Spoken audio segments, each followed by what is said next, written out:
พบกันมื้อนี้เนาะรอบพิเศษในการสัมภาษณ์ในการก้าเกี่ยมเข้าห้องเรียนของโรงเรียนมหาวิทยาลัยวิชาสุขภาพสำหรับสุดพิเศษของพวกเราในมื้อนี้พวกเราก็มีท่านศาสตราจารย์ปริญญาเอกดร.ไมค์ฟองไมค์สายอธิการบดีมหาวิทยาลัยวิชาสุขภาพจะมาให้คำตอบเกี่ยวกับการก้าเกี่ยมเข้าสอบเสียงของนักศึกษาที่จะมาเรียนอยู่ที่มหาวิทยาลัยวิชาสุขภาพของพวกเราในมื้อนี้ซึ่งว่ามื้อนี้พวกเราก็ได้อยู่นำทางแล้วสบายดีอาจารย์สบายดีเป็นเกียรติอย่างยิ่งเลยเนาะที่ได้มาสัมภาษณ์อาจารย์ในมื้อนี้เนาะอาจารย์เนาะข้าพเจ้าขออนุญาตเริ่มคำถามเลยเนาะอาจารย์เนาะซึ่งว่าระบบการสอบสิ่งในปีนี้ของเฮาเป็นอะไรและการก้าเกี่ยมในการสอบสิ่งของมหาวิทยาลัยวิชาสุขภาพของพวกเฮานี่เป็นอะไรแล้วอาจารย์โดยเจ้าสำหรับการสอบสิ่งเข้าเรียนต่อที่มหาวิทยาลัยวิทยาศาสตร์สุขภาพในปีนี้ก็แม่นต่างจากหลายปีที่ผ่านมาภายใต้การชี้นำพาของคณะพรรคคณะรัฐของกระทรวงสาธารณสุขก็คือของทางมหาวิทยาลัยวิทยาศาสตร์สุขภาพของพวกเขาได้สร้างการหันเปลี่ยนใหม่ในระบบการสิ่งเข้าเรียนต่อที่มหาวิทยาลัยของพวกเขานั่นก็คือการสอบเสียงการลงทะเบียนแบบดิจิตอลหรือว่าหันเป็นทันสมัยเนาะคือบรรดาท่านก็สิรู้แล้วว่าการหันเป็นดิจิตอลหรือว่าการเป็นหันเป็นทันสมัยหันเนาะก็เป็นแนวทางนโยบายของภาครัฐเฮาในทุกโครงเขตเวียกงานดังนั้นอยู่ในโครงเขตเวียกงานศึกษาสาธารณสุขของพวกเฮาก็แม่นว่าพวกเฮาได้เริ่มด้วยการเสี่ยงเข้าเป็นปีทำอิฐอยู่ที่มหาวิทยาลัยของพวกเฮาก็คืออันที่1แม่นพวกเฮาได้ให้บรรดาผู้สมัครเข้าสอบเสียงแม่นสมัครแบบออนไลน์เนาะอันที่2การสอบเสียงของพวกเฮาก็แม่นว่าพวกเฮากำลังกะเกียมเพื่อเสียงแบบระบบออนไลน์เช่นเดียวกันแต่ข้าพเจ้าอยากให้ข้อมูลเพิ่มเติมว่าการเสียงเข้าเป็นระบบออนไลน์อยู่ในปีนี้ของพวกเฮาแม่นว่านักศึกษาเนาะที่ว่าผ่านการลงทะเบียนแบบออนไลน์หลังจากนั้นเขาจะมารับบัตรเข้าห้องสอบเสียงอยู่ที่มหาวิทยาลัยของพวกเฮาอยู่ที่วิทยาเขตเพียวัฒน์หันมื้อสอบเสียงแม่นนักศึกษาก็แม่นเข้ามานั่งสอบเสียงอยู่ในห้องเรียนของทางมหาวิทยาลัยของพวกเฮาซึ่งพวกเฮาได้จัดเป็นศูนย์สอบเสียงอยู่2ศูนย์เนาะศูนย์ทำอิฐก็แม่นอยู่เขตวิทยาเขตเพียวัฒน์และศูนย์ที่2ก็แม่นอยู่วิทยาเขตหลวงโพสีซึ่งพวกเฮาก็มีห้องสอบเสียงทั้งหมด42ห้องซึ่งแต่ละห้องอาจจะมีความแตกต่างกันทางด้านขนาดหรือว่าจำนวนนักสอบเสียงที่จะเข้าสอบเสียงและสำหรับการกะเกียมให้แก่การสอบเสียงดังกล่าวหันมาฮอดปัจจุบันนี้เนาะมาฮอดวันศุกร์วันที่1เดือน8 2025เนาะก็ได้มีผู้มาสมัครลงทะเบียนสอบเสียงทั้งหมดจำนวน 1,512 คนแล้วซึ่งว่าใกล้เคียงกับสถิติปีกายที่ว่าพวกเฮาลงทะเบียนแบบธรรมดาแบบดั้งเดิมหันซึ่งมีประมาณ 1,700 คนคาดว่าใกล้สิฮอดมื้อสอบเสียงเนาะตัวเลขที่ว่าผู้ที่ว่ามาลงทะเบียนเสียงออนไลน์หันก็สิใกล้เคียงกันมาฮอดวันที่1เดือน8 2025ก็มีผู้ที่ว่าลงทะเบียนแล้วได้มารับบัตรสอบเสียงจำนวนอยู่ 1,246 คนแล้วก็ถือว่าพวกเขามีความพร้อมในระดับใดหนึ่งอันที่2สำหรับเรื่องการสอบเสียงแบบออนไลน์กับที่หันหมายความว่านักศึกษามานั่งเสียงอยู่ห้องเรียนที่พวกเขาจัดหาให้42หันปกติแล้วพวกเขาได้มีการขอความช่วยเหลือทางด้านวิชาการจากองค์การอนามัยโลกซึ่งเป็นผู้ช่วยพวกเขาทางด้านวิชาการในการกะเกี่ยมเรื่องสิ่งออนไลน์ในแง่ของเรื่องวิชาการอย่างต่างๆถือว่ามาฮอดนี้พวกเขาก็มีความพร้อมเกือบว่า 100% แล้วสิ่งแน่นอนเนาะซึ่งว่าปีนี้นี่เป็นแตกต่างจากปีก่อนเนาะเพราะว่าปีก่อนหลายๆปีพวกเฮาใช้การเสียงแบบเขียนแบบเจียเนาะอาจารย์เด้ปีนี้เฮาใช้แบบดิจิทัลแบบออนไลน์และความแตกต่างเนาะอาจารย์เนาะมันจะมีบ่เนาะในความยุ่งยากในการสอบเสียงของนักศึกษาที่เข้ามาและห่างเสียงสังคมเนาะอาจจะคิดว่าการเสียง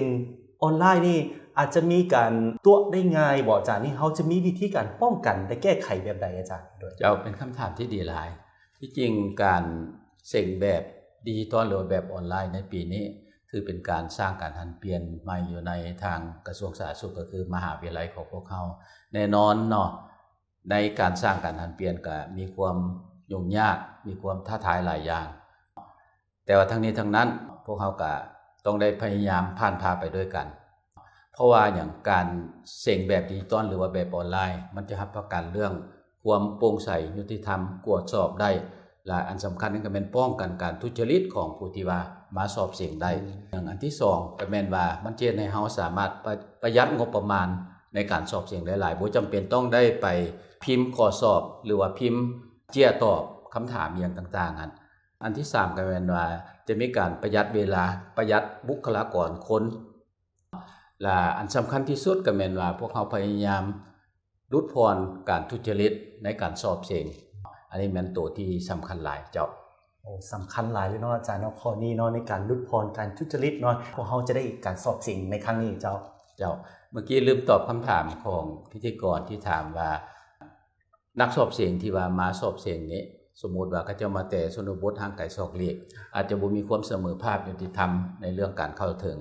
ระบบออนไลน์เนาะอันนี้พวกเขาอยากขอเรียนแจ้งให้แก่พ่อแม่ประชาชนแล้วก็นักเรียนนักศึกษาสังคมรับทราบว่ามาฮอดปัจจุบันนี้ภายหลังที่ว่าพวกเขาได้ให้ผู้สมัครสอบเสียงมาสมัครออนไลน์แล้วพวกเขาก็ได้ถามผู้ที่ว่ามาลงทะเบียนมารับเอาบัตรสอบเสียงกันว่าเขาเจ้ามีสมาร์ทโฟนหรือว่าโทรศัพท์ใช้อินเทอร์เน็ตหรือบ่ 100% แม่นตอบว่าเขาเจ้ามีแล้วพวกเขาก็ได้แนะนำว่าในการสอบเสียงเทื่อนี้พวกเขาจะให้เขาเจ้าใช้โทรศัพท์หรือว่าใช้แท็บเล็ตหรือว่า iPad ของเขาเจ้าที่ว่าสามารถเชื่อมต่อกับระบบสัญญาณอินเทอร์เน็ตอย่างต่างๆได้เพื่อสอบเสียงออนไลน์อันนั้นที่1แม่นพวกเขาสามารถตอบปัญหาเรื่องการเข้าถึงหรือว่าความยุติธรรมในการที่ว่ามีหรือบ่มี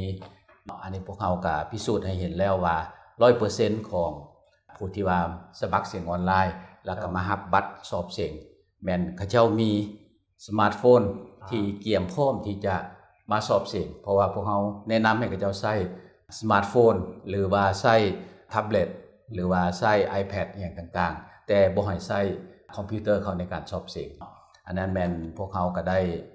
มีการกาเกียมขึ้นแนวนั้นแล้วบัดนี้ต่อกับคำถามว่านักศึกษาที่จะมาเสียงเข้าหันเนาะต้องได้มีเกียมตัวคือแนวใดอันที่1แน่นอนนักศึกษาต้องนำเอาบัตรเข้าห้องสอบเสียงที่ว่าตนเองได้มารับ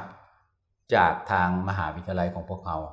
อย่าให้ลืมแท้ๆบัตรเข้าห้องสอบเสียงอันนั้นที่1อันที่2ผู้ที่ว่ามาสมัครเสียงหันต้องได้เตรียมอาจจะเป็นโทรศัพท์หรือว่าสมาร์ทโฟนโทรศัพท์นี้ต้องสามารถเชื่อมต่อกับอินเทอร์เน็ตได้อันนั้นที่1หรือเนาะถ้าบ่เป็นสมาร์ทโฟนหรืออาจจะเป็น iPad หรือว่าแท็บเล็ตแต่ให้ใช้เครื่องเดียวถ้าใช้โทรศัพท์แล้วแม่นบ่ให้ใช้ iPad หรือว่าแท็บเล็ตล่ะพวกเขาจะบ่อนุญาตนำใช้คอมพิวเตอร์เพราะว่าถ้าใช้คอมพิวเตอร์แล้วมันต้องมีเครื่องเพื่อมาเชื่อมต่อฮอตสปอตเข้าอินเทอร์เน็ตใส่อันนั้นซึ่งจะเป็นช่องว่างให้นักศึกษาสามารถถ่ายเอาข้อสอบแล้วส่งออกไปทางนอกได้นั้นพวกเขาอนุญาตแต่ให้กาเกียมและแม่นโทรศัพท์มือถือนี้ที่ว่ามีสามารถเชื่อมสัญญาณอินเทอร์เน็ตได้หรือ iPad หรือแท็บเล็ตอันใดอันหนึ่งเท่านั้นสามารถนำเข้าได้แต่เครื่องเดียวพวกเขาบ่อนุญาตให้2เครื่องหรือ3เครื่องอันนั้นต้องได้กาเกียมคือแนวนั้นแต่บัดนี้เกี่ยวข้องกับเรื่องโทรศัพท์หรือว่าแท็บเล็ตหรือว่า iPad หันต้องรับประกันว่ามีแบตเตอรี่ให้มันเพียงพอเนาะอย่างน้อย2ชั่วโมงอย่างน้อย2ชั่วโมงให้เตรียมมาพร้อมและถ้าว่านักศึกษาย่านว่ามันจะมีปัญหาเรื่องแบตเตอรี่บ่เพียงพอก็สามารถกาเกียมหรือว่านำเอา power bank เข้ามาได้แต่ต้องเป็น power bank ที่บ่แม่นโทรศัพท์มือถือสามารถเอามาได้หรือนักศึกษาอาจจะเตรียมสายชาร์จอีกอย่างได้กรณีที่ว่ามันเบิดเราอาจจะสามารถซุกปลั๊กใส่ไฟฟ้าได้เนาะอันนั้นให้กาเกียมคือแนวนั้นและอันที่สำคัญอยู่ในโทรศัพท์หันต้องมี data สำหรับอินเทอร์เน็ตให้มันเพียงพอเนาะอย่างกี่ไลน์ก็3ชั่วโมงซะเพราะว่าพวกเราเสก2ชั่วโมงเด้อันนั้นแม่นให้กาเกียมและอันสุดท้ายก็สิแม่นว่าต้องได้กาเกียมเรื่อง Big 2สำหรับคิดไลน์สำหรับวิชาเลขหรือว่าวิชาเคมีศาสตร์แต่ว่าเจี้ยสำหรับคิดไลน์แม่นทางคณะกรรมการเฝ้าห้องสอบเสียงเพิ่นจะย้ายให้ซึ่งเป็นเจี้ยที่ว่ามาตรฐานเป็นเจี้ยที่มีการจ้ำของทางมหาวิทยาลัยพวกเขาจะบ่อนุญาตให้เจี้ยต่างๆเข้ามาอยู่ในห้องสอบเสียงเพราะว่าป้องกันการทุจริตของนักศึกษาคิดว่าอันนี้มันสิ่งสำคัญหลักๆที่ว่านักศึกษาของพวกเขาต้องได้มีการกาเกียมก่อนเข้าห้องสอบเสียงเจ้า เจ้าเนาะตื้ออีกข้อสงสัยหนึงเนาะในการสอบเสียงในการออนไลน์เนาะพวกเขาจะมีวิธีการป้องกันใดๆเนาะสำหรับนักศึกษาที่ทุจริตในการสอบเสียงเมื่อว่าเขาเจ้าเห็นคำถามแล้วเขาเจ้าก๊อปปี้เอาคำถามไปโพสต์ใส่เว็บไซต์อื่นแล้วได้คำตอบมานี่เขามีวิธีทางในการป้องกันแนวใดเจ้าเป็นคำถามที่ดีหลายเนาะที่จริงแล้วทางเชี่ยวชาญองค์การอนามัยโลกของพวกเขาก็เป็นได้ค้นหาวิธีทุกอย่างเพื่อป้องกันการทุจริตของผู้ที่ว่าเขาสอบเสียงหันและมาฮอดปัจจุบันนี้เพิ่นก็สามารถพัฒนาเป็นระบบการสอบเสียงออนไลน์พิเศษและเวลาที่ว่านักศึกษาเข้าอยู่ในลิงก์สำหรับการสอบเสียงแล้วแม้นจะบ่สามารถออกจากลิงก์ตัวนี้ไปหาเบราว์เซอร์ตัวอื่นอีกคันถ้าว่าเข้าตัวนี้แล้ว copy สิเข้าหาเบราว์เซอร์ตัวอื่นเวลาสิกลับเข้ามาหาลิงก์การสอบเสียงหรือว่าเบราว์เซอร์สอบเสียงแม่นจะบ่สามารถกลับขึ้นมาได้อีกฉะนั้นจะถือว่านักศึกษาหรือว่านักสอบเสียงผู้นั้นก็แม่นหมดสิทธิ์ที่จะสืบต่อในการสอบเสียงและอีกอันหนึ่งในเวลาที่มีการสอบเสียงถ้าว่านักศึกษาพยายามที่จะทุจริตโดยการที่ว่าเบิ่งคำถาม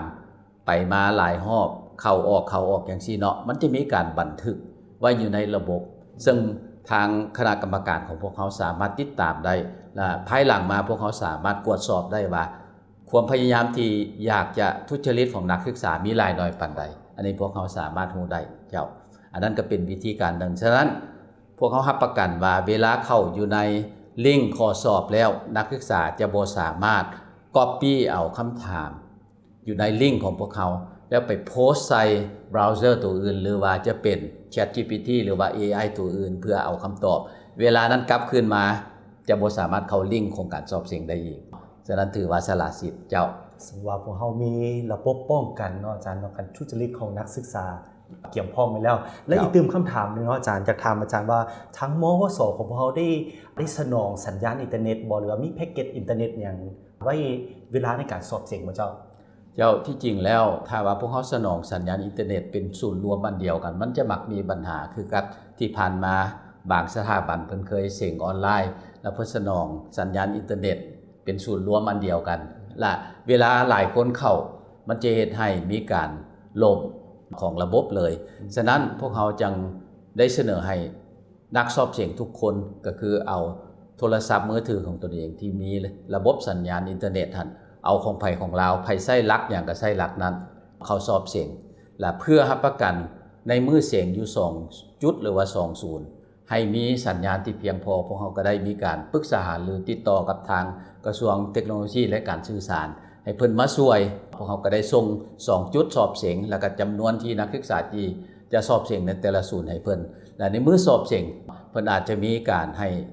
บริษัทโทรคมนาคมที่รับผิดชอบแต่ละหมายเลขนั้นเพิ่มสัญญาณอินเทอร์เน็ตอยู่ในจุดสอบเสียงหรือบางครั้งถ้าจำเป็นเพิ่นอาจจะมีรถสัญญาณอินเทอร์เน็ตมาตั้งอยู่บนหันอันนี้ก็เพื่อรับประกันให้นักสอบเสียงพวกเรามีความสะดวกสามารถเข้าถึงสัญญาณที่ว่าแพงขึ้นได้เจ้าเนาะต่อไปเนาะเกี่ยวกับคำถามว่าอาจารย์การขั้นตอนในการเข้าระบบนี้พวกเราจะเข้าไปแบบใดเฮ็ดแบบใดเจ้าอาจารย์ที่จริงแล้วทางเชี่ยวชาญองค์การอนามัยโลกเพิ่นก็ได้พยายามพัฒนาระบบการสอบเสียงออนไลน์นี่ให้มันง่ายบ่ยุ่งยากเกินไปซึ่งในเบื้องต้นนี้คือนักสอบเสียงจะมีข้อห้องว่าเป็นโทรศัพท์เนาะหรือว่ามีแท็บเล็ตหรือว่ามี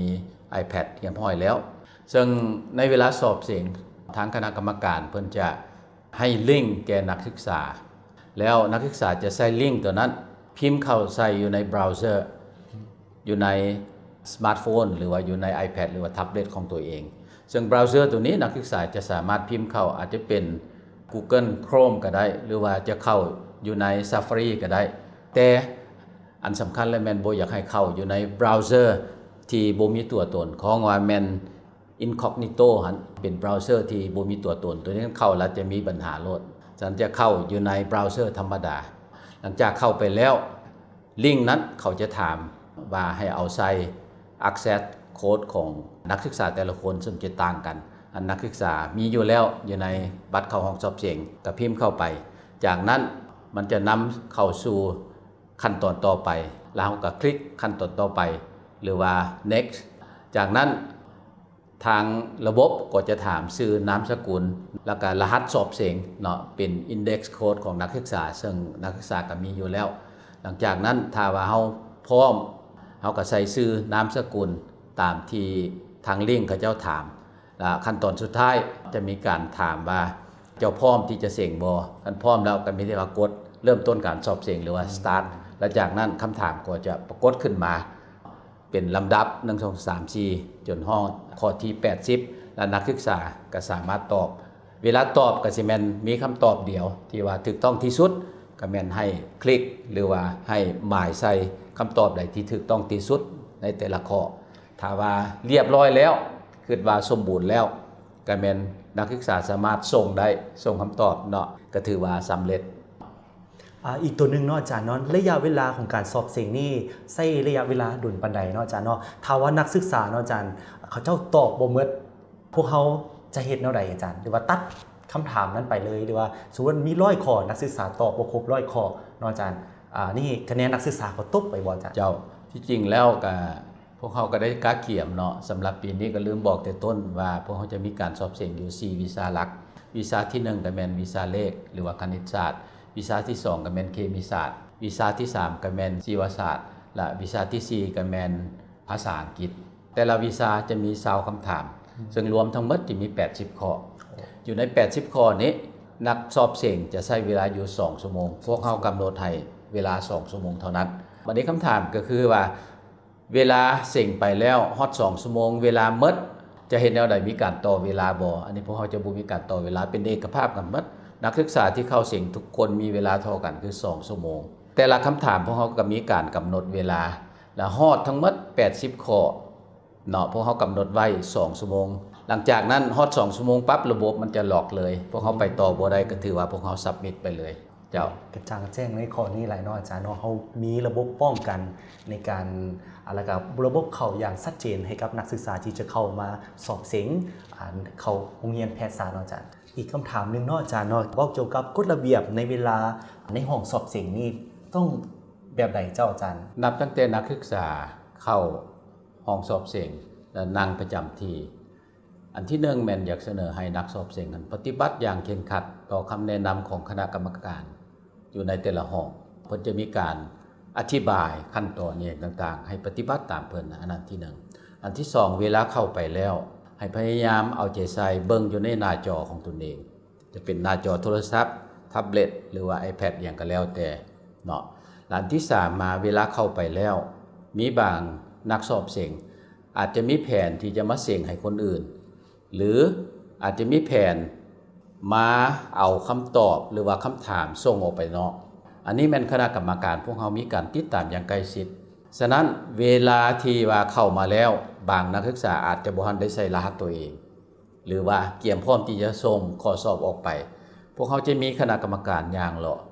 และให้มีการกวดกาเนาะว่าผู้ที่เข้าสอบเสียงหน้าตา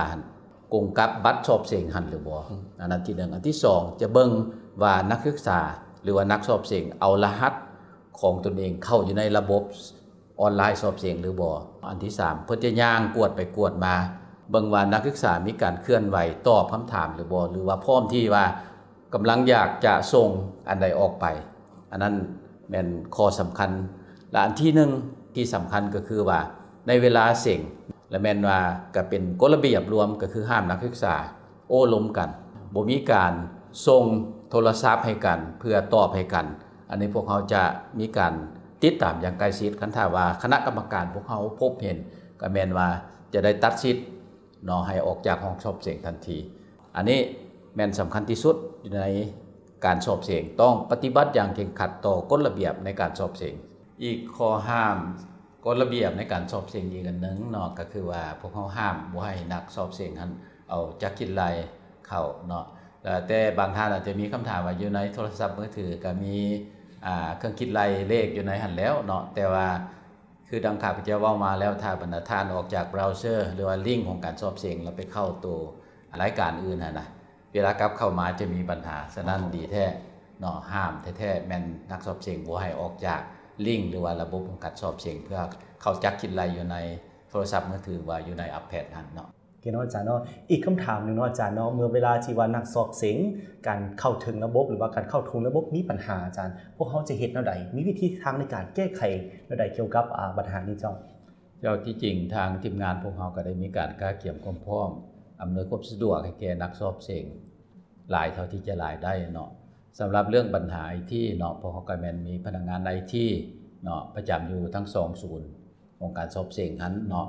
พนักงาน IT ของพวกเขาจะมีการย่างเลาะไปตามห้องต่างๆทั้งกรณีนักสอบเสียงผู้ใดที่บ่สามารถเข้าถึงลิงก์หรือว่าเข้าถึงระบบการสอบเสียงเนาะ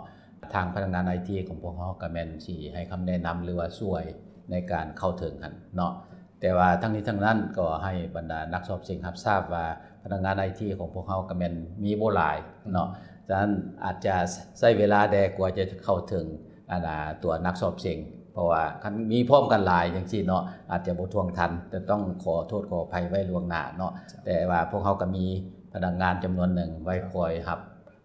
มือกับปัญหาดังกล่าวอยู่แล้วเจ้าเนาะว่าทางมหาลัยของเรามีเกี่ยวพร้อมๆทางด้านนี้ไปแล้วเนาะในสุดท้ายเนาะอาจารย์เนาะในวันที่8เดือน8ที่ใกล้จะมาฮอดนี่นักศึกษาที่เกี่ยวพร้อมๆนี้จะมาสอบเสียงเนาะเป็นนักศึกษาแพทย์ในแขนงต่างๆเนาะอาจารย์อยากฝากถึงอย่างน้องๆและให้กำลังใจน้องๆที่จะเข้ามาสอบเสียงในแต่ละศูนย์ของเราเนาะเจ้าก็มี2อย่างอันที่1อยากให้นักสอบเสียงกันเตรียมตัวเนาะการเตรียมตัวก่อนจะมาเสียงมีอย่างแดนที่เรื่องเกี่ยมอย่าลืมแท้ๆเป็นบัตรเข้าห้องสอบเสียงเนาะอันที่2เครื่องมือที่จะใช้ในการสอบเสียงแบบออนไลน์กับที่อาจจะเป็นมือถือเนาะโทรศัพท์มือถือหรืออาจจะเป็น iPad หรืออาจจะเป็นแท็บเล็ตย้ำอีกเทื่อนึงใช้ได้แต่เครื่องเดียวเท่านั้นคันถ้าใช้โทรศัพท์แล้วก็บ่ให้ใช้ iPad ถ้าใช้ iPad แล้วก็บ่ให้ใช้แท็บเล็ตเนาะอันสำคัญเลยแม่นพวกเฮาบ่ให้ใช้คอมพิวเตอร์เนาะเพราะมันจะสามารถทุจริตได้ฉะนั้นคอมพิวเตอร์แม่นห้ามเด็ดขาดบ่ให้ใช้เนาะย้ำอีกเทื่อนึงอาจจะใช้โทรศัพท์หรือ iPad หรือแท็บเล็ตเท่านั้นเนาะแล้วอินเทอร์เน็ตต้องรับประกันเนาะอยู่ในเครื่องดังกล่าวเนาะมี data ให้มันเพียงพอใช้และอีกอันนึงก็คือแบตเตอรี่เนาะอยู่ในหันให้มันเพียงพออย่างน้อย3ชั่วโมงพวกเฮาสอบเสียง2ชั่วโมงแต่ต้องเก็บไว้3ชั่วโมงถ้าผู้ใดบ่แน่ใจเนาะพอเขาอนุญาตให้นำใช้ power bank เข้ามาได้แต่ต้องเป็น power bank ที่บ่เป็นโทรศัพท์มือถือเนาะให้เข้ามาได้หรืออาจจะเตรียมสายสากไว้ในกรณีว่าถ้ามีความจำเป็นเนาะพวกเขาก็สิกาเกียมสายปลั๊กเสียบอย่างต่างๆเนาะแต่ว่าอาจจะบ่เพียงพอเนาะแต่ข้าพเจ้าคิดว่าน่าจะบ่มีปัญหาพร้อมกันหลายคนดอกเนาะให้กาเกียมให้เพียงพอแล้วอีกอันนึงบิ๊กซอสำหรับการคิดไล่เนาะสำหรับเจี้ยคิดไล่แม่นทางคณะกรรมการพวกเราจะมีกาเกียมให้และมีกาจ้ำบ่อนุญาตให้เอาเจี้ยทางนอกเข้ามาเนาะอันนั้นเป็นสำคัญในการกาเกียมและอีกอันนึงก็เรียกร้องให้นักสอบเสียงหรือว่านักเรียนนักศึกษาจงได้พยายามเนาะเอาใจใส่เนาะหลีกเลี่ยงการทุจริตเพราะว่าพวกเขาใช้ระบบนี้แม่นพวกเขาสามารถติดตามนักสอบเสียงได้ว่าเข้าออกคือแนวใดเนาะเข้าออกคือแนวใดและพยายามอย่าล้มกันอย่ากายกันจะยื่นโทรศัพท์ให้กันตอบอันนี้ถ้าว่าคณะกรรมการพวกเขาพบเห็นก็แม่นพวกเขาจะเฮ็ดให้นักศึกษาผู้นั้นมีการสละสิทธิ์ในการสอบเสียงได้เลยนั้นอีกเทื่อนึงเนาะในนามคณะพักคณะนำของมหาวิทยาลัยวิทยาศาสตร์สุขภาพพวกเขาก็มีความยินดีแล้วก็ดีใจหลายที่ว่า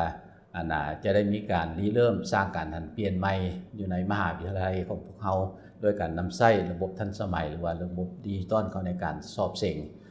รับเอานักศึกษาเข้าเรียนอยู่ในมหาวิทยาลัยของพวกเขาเนาะก็ขอไว้ใช้พรแก่นักสอบเสียงหรือว่าน้องลูกหลานนักศึกษาจง